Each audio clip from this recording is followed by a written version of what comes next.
अस्सलाम वालेकुम दोस्तों, कैसे हो? उम्मीद है कि सब खैरियत से होंगे। अल्लाह आप लोगों को ऐसे ही खुश रखे। सरकार दो आलम सल्लल्लाहु अलैहि वसल्लम की पूरी जिंदगी पर बनने वाली वीडियो सीरीज जिसका नाम मोहम्मद सब के लिए है सल्लल्लाहु अलैहि वसल्लम, ये उसका 47वां हिस्सा। अस्सलाम वालेकुम वरहमतुल्लाहि वबरकातुहू। उम्मीद है आप लोग सब खैरियत से होंगे। मैं भी अल्हम्दुलिल्लाह अल्लाह का लाख लाख शुक्र है, सन खैरियत से हूँ। और इंशाअल्लाह जिस वीडियो पर रिएक्शन दे रहे हैं मिफ्ताही, इनके चैनल का नाम है। इनके चैनल का लिंक मैं डिस्क्रिप्शन बॉक्स में दे दूँगा। आप लोगों ने जो सब्सक्राइब करिएगा और मेरी वीडियो एंड तक देखिएगा। दोस्तों, ये सीरीज़ हम चला रहे हैं हमारे प्यारे आका नई पाक सल्लल्लाहु ताला अलैहि वसल्लम की पूरी ज़िंदगी बनने वाली वीडियो सीरीज़ का ये आज इंशाअल्लाह 47वां भाग हम लोग देखेंगे। आप वीडियो अपलोड करने में थोड़ा देर हो गई, वैसे मैं 12 बजे तक अपलोड करता हूँ। आज जुमे की वजह से वीडियो बना नहीं पाया था, इसलिए मैं जुमे के बाद इंशाअल्लाह अपलोड करूँगा। तो आप लोग इसको देखिए, समझिए, ख़ुद भी देखिए, दूसरों को भी दिखाइए, यानी कि शेयर करिए और अमल करने की कोशिश करिए, क्योंकि हमारे प्यारे का नई पाक सल्लल्लाहु ताला अलैहि वसल्लम की पूरी ज़िंदगी बने वीडियो सीरीज़ बहुत अहम सीरीज़ है ये। क्योंकि हमारे आका ने किस तरह ज़िंदगी बताई, कितनी तकलीफ़ें परेशानी उठाई, तब इस्लाम जब तक हम तक पहुँचा है। सहाबाओं ने कितनी कुर्बानियाँ दी, बहुत मुश्किल से समझ लीजिए इस्लाम हम तक पहुँचा है, बहुत ज़्यादा तकलीफ़ के साथ। तो हमको चाहिए कि अपने प्यारे आका की हर उस बात को अमल करें, उनकी सुन्नतों पे अमल करें, ताकि वो भी राज़ी हो जाए, हमें अल्लाह भी राज़ी हो जाए। क्योंकि हमारे प्यार नबी पाक सल्लल्लाहु अलैहि वसल्लम राज़ी तो अल्लाह भी राज़ी। तो चलिए पहले बिना देरी वीडियो स्टार्ट करते हैं। 47वां पार्ट आज हम लोग देखते हैं, फिर बात करते हैं। अस्सलाम वालेकुम दोस्तों, कैसे हो? उम्मीद है कि सब खैरियत से होंगे। अल्लाह आप लोगों को ऐसे ही खुश रखे।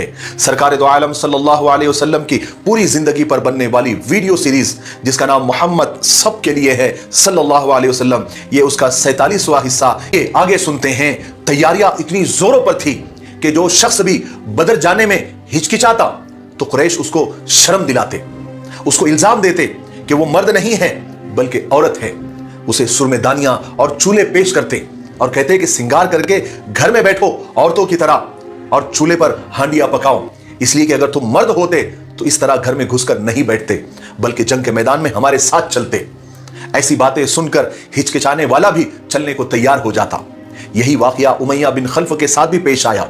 उमैया बिन खल्फ तो एक बहुत इज्जतदार कुरैशी सरदार था और उसकी दोस्ती हजरत साद बिन मुआज अंसारी रजी अल्लाह तआला अन्हु से थी। जब वो मदीना जाता तो हजरत साद के यहाँ ठहरता था। एक मरतबा हजरत साद मक्का आए तो वो उमैया के पास ठहरे। हजरत साद को तवाफ करने का शौक पैदा हुआ तो उमैया उन्हें चुपके से बैतुल्ला शरीफ ले आया। उसी वक्त इत्तेफाक से अबू जहल भी वहां पहुंच गया। उसने एक अजनबी को तवाफ करते देखकर पूछा कि ये कौन तवाफ कर रहा है? तो हजरत साद ने बिल्कुल बिंदास जवाब दिया कि मैं हूं साद इब्ने मुआज। अबू जहल बोला, वाह, कितने इत्मीनान से तुम यहां तवाफ कर रहे हो, हालांकि तुम लोगों ने मोहम्मद को और उसके साथियों को पनाह दी हुई है। खुदा की कसम, अगर तुम उमैया के साथ ना होते तो यहां से जिंदा सलामत अपने घर नहीं पहुंच सकते थे। इस बात पर दोनों में लड़ाई हो गई। हजरत साद ने अबू जहल को डांट कर कहा कि खुदा की कसम, अगर तुमने यहां आने से यानी बैतुल्ला आने से मुझे रोका तो मैं मदीना के रास्ते से तुमको रोक दूंगा और वो तुम लोगों को बहुत ज्यादा महंगा पड़ेगा। उमैया ने जब ये सूरत हाल देखी और ये धमकियां हजरत साद के मुंह से सुनी तो हजरत साद को रोकने लगा। कहने लगा कि अबू जहल के सामने इतनी जोर से ना बोलो, वो इस वादी का, इस मक्के का सरदार है। मगर हजरत साद ने एक न सुनी। फिर उन्होंने खुद उमैया से कहा कि मैंने रसूल पाक सल्लल्लाहु अलैहि वसल्लम को यह फरमाते हुए सुना है कि उमैया बिन खल्फ की मौत यानी तुम्हारी मौत अबू जहल की वजह से आएगी। ये सुनते ही उमैया तो पीला पड़ गया, क्योंकि अरब वालों का यह तजुर्बा था कि हुजूर पाक सल्लल्लाहु अलैहि वसल्लम की पेशन गोई कभी गलत नहीं होती। इसलिए इस वक्त उमैया बिन खल्फ भी जंग में जाने से हिचकिचा रहा था। यह सब देखकर एक शख्स उक़बा बिन मुअय्यिद जो कि एक कुरैशी था, वो उमैया बिन खल्फ के पास गया और उसको जाकर सुरमादानी और चूल्हे का सामान पेश किया और खूब शर्म दिलाई। आखिर उमैया दिल ही दिल में खुद को कोसता हुआ जंग में जाने के लिए तैयार हो गया और उसका वहीं पर काम तमाम हो गया और हुजूर पाक सल्लल्लाहु अलैहि वसल्लम की पेशन गोई सही साबित हुई। इस तरह कुरैश के बाज लोग सिर्फ यही काम कर रहे थे कि वो लोगों को शर्म दिलाकर उन्हें चूल्हे और सुरमेदानियां पेश करके तैयार करते थे और कुछ लोग दूसरों को उभारते और जोश पैदा करते फिर रहे थे। उन्हीं में से एक शख्स सुहेल था। उसने कुरैश से कहा कि ए कुरैश के लोगों, क्या तुम हाथ पर हाथ धरे ये सब देखते रहोगे और तुम्हारे काफले और तुम्हारी माल और दौलत सब कुछ मोहम्मद और उसके साथी ले जाए? क्या तुम सब यही और ऐसे ही बैठे बैठे देखते रहोगे? गर्ज के कुरैश ने 2 या 3 दिन के अंदर अंदर जबरदस्त तैयारी कर ली। हर शख्स जोश और गजब से भरा हुआ था और यह समझ रहा था कि इस दफा ये रोज रोज का झगड़ा ही खत्म कर देंगे। इस लश्कर में टोटल 1300 आदमी थे जो निहायत बहादुर और लड़ने मरने वाले समझे जाते थे। इस लश्कर में 100 घोड़े थे और 700 ऊंट थे और सैकड़ों जिरहे थी और उनके साथ गाने वालियों की एक जमात भी थी। ये औरतें रसूल पाक सल्लल्लाहु अलैहि वसल्लम की और सहाबा की शान में बुरे बुरे अशार पढ़ते जा रही थी और मक्का के जंगजुओं की हिम्मतें बढ़ाती जा रही थी। कुरैशी लश्कर अपने ताकत के नशे में मस्त गाता बजाता आगे बढ़ता जा रहा था। उधर अबू सुफियान अपने काफले के साथ बदर के मैदान के करीब पहुंचे थे। तब उन्हें मालूम हुआ कि मुसलमान काफला रोकने के लिए निकले हुए हैं, इसलिए उन्होंने फौरन जमजम को मक्के भेजा था ताकि वो मदद लेकर आए। चूंकि अबू सुफियान भी बहुत ज्यादा डरे हुए थे, इसलिए जमजम को रवाना करने के बाद वो खुद भी वहां पर नहीं रुके। उन्होंने उसी वक्त काफले को तैयारी करने का हुक्म दिया और थोड़ी ही देर में वहां से रवाना हो गए। वहां से मक्का जाने का सीधा रास्ता वही था जो बदर के मकाम से गुजरता था और उसी रास्ते से सब लोग सफर करते थे। मगर अबू सुफियान चूंकि बहुत ज्यादा डरे हुए थे, इसलिए वो बड़े फूक फूक कर कदम रख रहे थे। अबू सुफियान ने एहतियात इसे में समझी कि बदर का रास्ता छोड़ दिया जाए और कोई दूसरा रास्ता इख्तियार किया जाए, क्योंकि अबू सुफियान ने रास्ते में पड़ी ऊंटों की मेंगनियां तोड़कर देखी थी और उस मेंगनी में जब खजूर की गुठली निकली तो अबू सुफियान कहने लगे कि यह चारा मदीने का है। उसके बाद वो तेजी से पलटे और वो बदर के बजाय समंदर के किनारे की तरफ मुड़ गए। फिर समंदर के किनारे किनारे चलते हुए वो इतने तेजी से आगे निकल गए, कहीं भी ठहरे नहीं। फिर जब उन्हें ऐसा लगा कि हम मुसलमानों की जद से दूर निकल गए हैं, अब अबू सुफियान को अपने काफिले की तरफ से इत्मीनान हो गया। इसलिए उन्हें मालूम था कि कुरैश का एक बहुत बड़ा लश्कर उनकी मदद के लिए आ रहा है। तो अबू सुफियान ने एक आदमी को कुरैश के पास भेजा और यह पैगाम दिया कि तुम अपने मालो दौलत और अपने काफिले को बचाने के लिए आ रहे थे, इसलिए अब खुदा ने हमको बचा लिया है, अब आगे जाने की जरूरत नहीं है, इसलिए तुम लोग वापस चले जाओ। कुरैश का लश्कर इस वक्त जाफा के मकाम पर था और उनके पास जब अबू सुफियान का यह पैगाम पहुंचा तो अबू जहल यह सुनकर तंग गया, गुस्से में आया और कहने लगा कि खुदा की कसम, हम लोग उस वक्त तक वापस नहीं जाएंगे जब तक हम बदर के मैदान में न पहुंच जाए। हम वहां पर 3 दिन ठहरेंगे, ऊंट जुबा करेंगे, शराब पिएंगे और गाने वालियों के गाने सुनेंगे और इस तरह अरबों पर हमारी धाक बैठ जाएगी। फिर वो कभी हमें धमकाने की हिम्मत नहीं करेंगे।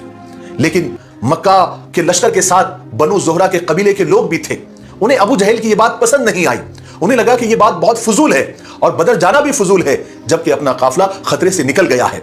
इसलिए कबीले बनु ज़ोहरा के 300 लोग अपने साथियों को लेकर मक्का वापस हो गए। अब मक्का वालों के लश्कर की तादाद सिर्फ 1000 रह गई।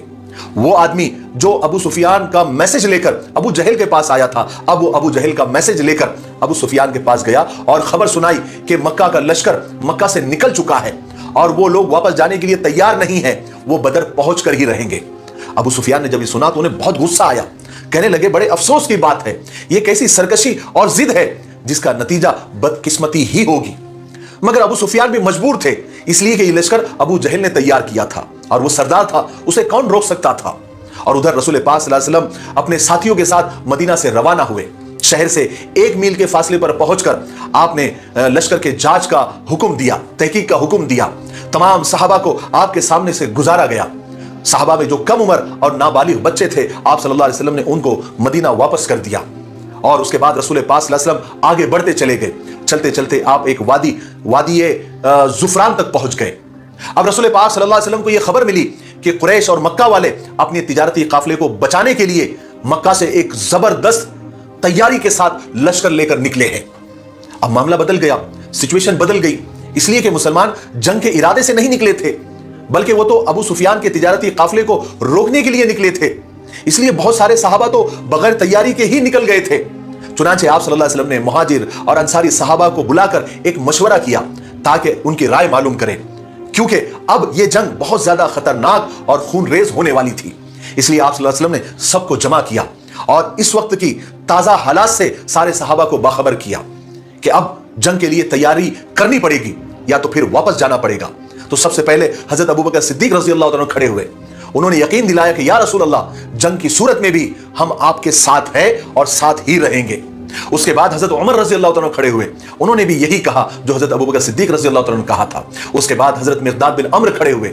उन्होंने अपनी हिमायत का यकीन दिलाते हुए कहा कि या रसूल अल्लाह सल्लल्लाहु अलैहि वसल्लम, अल्लाह के हुक्म के मुताबिक आप आगे बढ़ते रहें, हम आपके साथ साथ हैं। खुदा की कसम, हम आपसे उस तरह से नहीं कहेंगे जैसे बनी इसराइल ने अपने नबी से कहा था कि इज़हब अंत व रब्बुका फ़क़ातिला इन्ना हाहुना क़ाइदुन, कि तुम अपने खुदा के साथ खुद ही लड़ो, हम यहां बैठे हैं। इसके बजाय हम आपसे ये अर्ज करते हैं कि आप जंग कीजिए, हम आपके साथ अपनी जान देने के लिए तैयार हैं। इस पर रसूल पाक सल्लल्लाहु अलैहि वसल्लम ने उनको दुआएं दी। लेकिन ये तीनों कमांडर हजरत अबू बकर, हजरत उमर और हजरत मिक़दाद तीनों मुहाजिरीन में से थे, जिनकी तादाद बहुत कम थी। रसूल पाक सल्लल्लाहु अलैहि वसल्लम की ख्वाहिश थी कि अंसारी सहाबा की राय मालूम करें, क्योंकि इस वक्त उनकी तादाद मुहाजिर सहाबा से ज्यादा थी। और अंसार से जो एग्रीमेंट और मुआहिदा हुआ था, जिसे बैत उक़बा कहा जाता है, उसमें यह तय हुआ था कि अंसारी सहाबा मदीने में रहकर ही आप सल्लल्लाहु अलैहि वसल्लम की और सहाबा की हिफाजत करेंगे, बाहर नहीं। इसलिए अब तक जितने भी गज़वे और सरिये हुए थे, उनमें एक भी अंसारी सहाबी शरीक नहीं था।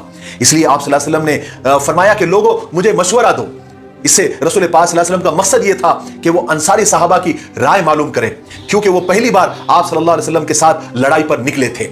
हजरत साद इब्ने माद अंसारी रज़ी अल्लाह तआला अन्हु, जो कबीले औस के सरदार थे, वो समझ गए। उन्होंने भाप लिया कि रसूल पाक सल्लल्लाहु अलैहि वसल्लम का इशारा हमारी ही तरफ है। उन्होंने पूछा, या रसूलल्लाह, शायद आपका इशारा हमारी तरफ है। आप सल्लल्लाहु अलैहि वसल्लम ने फरमाया कि बेशक मेरा इशारा तुम्हारी ही तरफ है, मैं तुम्हारी ही राय जानना चाहता हूं। तो हजरत साद रज़ी अल्लाह तआला अन्हु ने अर्ज किया कि या रसूलल्लाह, हम आप पर ईमान ला चुके हैं और इस बात का इकरार कर चुके हैं कि जो पैगाम आप लेकर आए हैं वो बिल्कुल सच्चा है। इसलिए या रसूलल्लाह, आपने जो इरादा किया है आप उसके मुताबिक चलिए, आगे बढ़िए, हम आपके साथ हैं। उस जात की कसम जिसने आपको सच्चाई देकर भेजा है, अगर आप हमें या रसूलल्लाह समंदर में भी उतारना चाहेंगे तो हम आपके साथ रहेंगे और हम में से कोई भी अंसारी इससे मुंह नहीं मोड़ेगा। हम दुश्मन के सामने जाने से नहीं घबराते। मुमकिन है कि अल्लाह तबारक व तआला हमारे जरिए आपको ऐसी खुशी अता फरमाए जिससे आपकी आंखें ठंडी हो जाए। इसलिए हमें भी या रसूलल्लाह अपने साथ लीजिए और अल्लाह के नाम पर आगे बढ़िए। हजरत साद की इस तकरीर पर रसूल पाक सल्लल्लाहु अलैहि वसल्लम बेहद खुश हुए और आप सल्लल्लाहु अलैहि वसल्लम को बहुत ज्यादा इत्मीनान हो गया। उसके बाद आप सल्लल्लाहु अलैहि वसल्लम ने फरमाया कि अल्लाह के नाम पर आगे बढ़ो, अल्लाह तुम्हें कामयाबी जरूर देगा। इसलिए कि अल्लाह तबारक व तआला ने मुझसे वादा फरमाया है कि दोनों जमातों में से एक जमात पर मुझे कामयाबी देगा। यानी एक तो कुरैश का काफिला और उसकी माल दौलत, और अगर हमने काफिले को छोड़कर लश्कर की तरफ बढ़ेंगे तो अल्लाह उस लश्कर पर हमें फतेह देगा। और अल्लाह की कसम, मुझे दुश्मनों की बर्बादी सामने नजर आ रही है। उसके बाद रसूल पाक सल्लल्लाहु अलैहि वसल्लम ज़फ़रान वादी से रवाना हुए। आप असाफिर और दबस से गुजरते हुए बदर के मैदान के करीब उतरे। वहां पहुंचकर आप सल्लल्लाहु अलैहि वसल्लम ने हजरत अली और हजरत जुबैर बिन अवाम और हजरत साद बिन अबी वक्कास को भेजा कि वो बदर के चश्मे के पास जाए और वहां से कुरैश की और उसके लश्कर की कोई खबर लेकर आए। तो दोस्तों, ये था हमारा रिएक्शन जो हमने देखा। अल्हम्दुलिल्लाह अल्हम्दुलिल्लाह, अल्लाह का शुक्र है कि हमने आज जो 47वां भाग देख लिया, पूरा मुकम्मल किया है। अब इंशाअल्लाह ने चाहा तो हमारे प्यारे आका पाक सल्लल्लाहु अलैहि वसल्लम की पूरी ज़िंदगी बनी वीडियो सीरीज़ का 48वां भाग में हम आपसे मुलाकात करेंगे। तब तक के लिए इस वीडियो को खूब शेयर करें, खुद भी देखें, दूसरों को भी दिखाएं।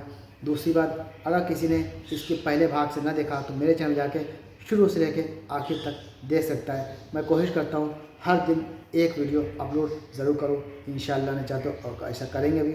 बस आप लोग भी मुझे सपोर्ट करें, जितना हो सके शेयर करें, और जो भी हज़रात मेरे चैनल में नए हों तो सब्सक्राइब कर लिया करें और वीडियो को लाइक भी कर दिया करें। तो फिर मिलेंगे इंशाअल्लाह नेक्स्ट वीडियो में। तब तक के लिए अस्सलाम वालेकुम व रहमतुल्लाहि व बरकातहू।